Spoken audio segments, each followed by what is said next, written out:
عبداللہ بن عمر رضی اللہ تعالیٰ عنہ فرماتے ہیں کہ میں مدینہ منورہ سے نکلا ایک سفر کے لیے. میں نے کچھ کھجوریں، کچھ سرکہ، کچھ خشک چیزیں ساتھ رکھ لیں کیونکہ سفر لمبا تھا. فرماتے ہیں کہ میں ابھی کچھ فاصلہ میں نے مدینے کا طے کیا تو ایک صحرا آیا. دوپہر کا وقت ہو گیا تو میں کھانا کھانے لگا. رمضان کا مہینہ نہیں تھا، محرم سفر کے ایام چل رہے تھے. میری باتیں سمجھ تو آ رہی ہے نا آپ حضرات کو؟ سب کو آ رہی ہے؟ اللہ آپ کو جزا عطا فرمائے. کہتے میں دوپہر کے کھانے کے لیے وہاں رکا. میں نے وہ کھجوریں نکالی، سرکہ نکالا، کھانے لگا تو ایک چرواہا بکریاں چراتا چراتا آ گیا. وہ نوجوان تھا، اس کے چہرے پر میں نے بڑی روشنی دیکھی. غریب آدمی تھا، بکریاں چراتا تھا. ہم لوگ بھی جب کھانا کھانے بیٹھتے ہیں تو کوئی آ جاتے ہیں تو اس کو دعوت دیتے ہیں، بھئی آ جا تو بھی کھانا کھانے. کہتے میں نے اسے کہا کہ میاں آ جاؤ روٹی کھا لو. کہنے لگا نہیں، اللہ آپ کو جزا دے. میرا دل چاہتا تھا کہ کوئی میرے ساتھ کھا لے. اللہ کے بندوں کی خواہش ہوتی ہے نا کوئی مہمان مل جائے.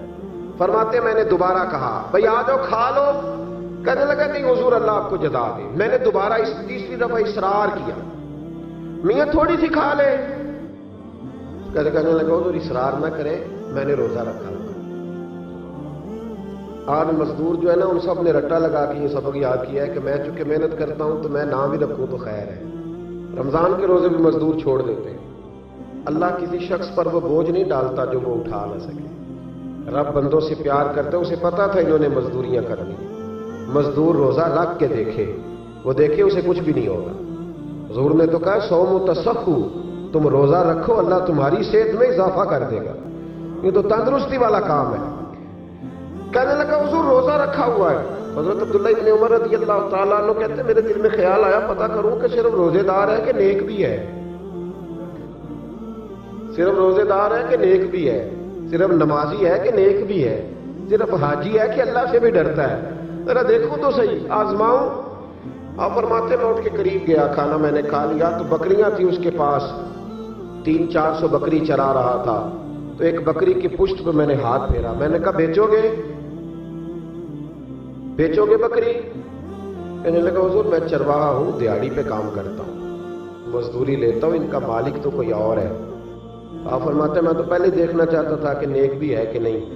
تو میں نے اس سے کہا کہ بکریوں کے مالک سے کہہ دینا ایک بکری بھیڑیا لے گیا ہے، کہہ دینا مالک سے. تو آپ فرماتے جب میں نے اسے دیکھا نا تو غریب تھا، پھٹے ہوئے کپڑے تھے. دامان توکل کی یہ خوبی ہے کہ اس پر پیبند لگے ہوتے ہیں پر دھبے نہیں ہوتے. آپ فرماتے ہیں کہ میں نے کہا کہ کہنا کہ بھیڑیا لے گیا تھا. فرماتے ہیں کہ اس کا میں نے چہرہ دیکھا تو داڑھی پر ریت پڑی ہوئی تھی، سر پہ ریت تھی، کپڑے پرانے تھے، مکان بھی کچا ہوگا لیکن اس کے نظریات اتنے پختہ، باتوں میں اتنا اثر. فرماتے اس نے غور سے میرا چہرہ دیکھا اور پھر اس نے بکریوں کو چھڑی ماری اور بکریاں چلنے لگیں. وہ میں نے کہا میرے سوال کا جواب نہیں دیا. تو کہنے لگا حضور میں بکریوں کے مالک کو تو کہہ دوں گا بھیڑیا لے گیا ہے، اور جب کائنات کا مالک پوچھے گا تو پھر کیا جواب دوں گا؟ جب عرش کا مالک پوچھے گا تو پھر کیا جواب دوں گا؟ اللہ بھی تو پوچھے گا نا، تو اللہ کو کیا بتاؤں گا؟ حضرت عبداللہ ابن عمر رضی اللہ ایک تقریر ہوتی ہے، میں لچھے دار خطاب کروں گا، میں بڑا زبردست اثر ڈالوں گا. آپ بھائی زیادہ انقلاب تو عمل سے آتا ہے، زیادہ انقلاب تو عمل سے آتا ہے، زیادہ تو 2 منٹ میں لوگ انقلاب. حضرت عبداللہ ابن عمر کہتے ہیں اس نے کوئی تقریر نہیں کری. تقریر بھی اثر کرتی ہے، اس کا بھی فائدہ ہوتا ہے، یہ بھی دل صاف کر جاتی ہے، اس میں شک نہیں. لیکن جو عمل کے ساتھ تاثیر ہوتی ہے اس کا تو حسن ہی نرالا ہے. بات جو دل سے نکلتی ہے اثر رکھتی، پر نہیں طاقت پرواز مگر رکھتی ہے. تو کہتے وہ ایک جملہ اس نے کہا کہ اللہ پوچھے گا تو کیا جواب دوں گا. تو آپ فرماتے میں کانپنے لگا.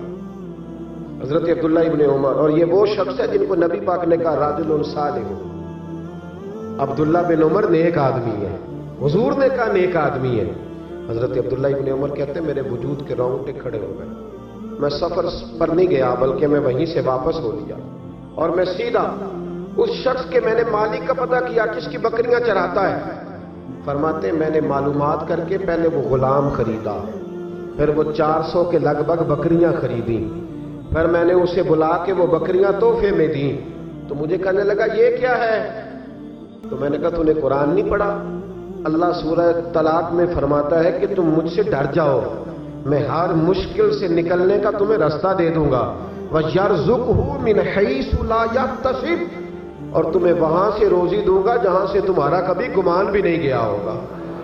فرمایا تو جو کہ اللہ سے ڈرتا تھا تو یہ رب کریم نے تجھے روزی عطا فرمائی ہے، یہ بکریاں اب تیری ہیں۔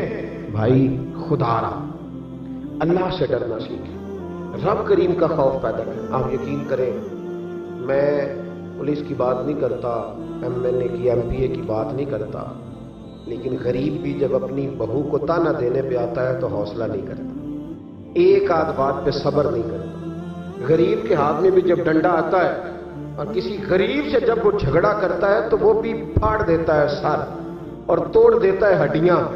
ہم بڑے سخت ہوتے ہیں، ذرا تھوڑی دیر سائلنٹ کر دے موبائل، اللہ آپ کو زیادہ عطا فرمائے۔ سنیں میرے عزیز، خوف خدا پیدا کریں، لفظوں پہ پابندی لگانا سیکھیں، ایسے جملے زبان سے ادا نہ کریں جو سامنے والے کو ساری رات سونے ہی نہ دیں، ایسی باتیں نہ کریں جو اتنی تکلیف کا سبب بن جائیں کہ پھر ہمارے لیے آزمائش ہو جائے آنے والے وقت میں۔ میرے نبی پاک علیہ الصلوۃ والسلام نے ہمیں خوف خدا کا راستہ دکھایا ہے، ہمیں بتلایا ہے پاک صاف زندگی گزارنا چاہتے ہو تو اب سے رب سے ڈرو۔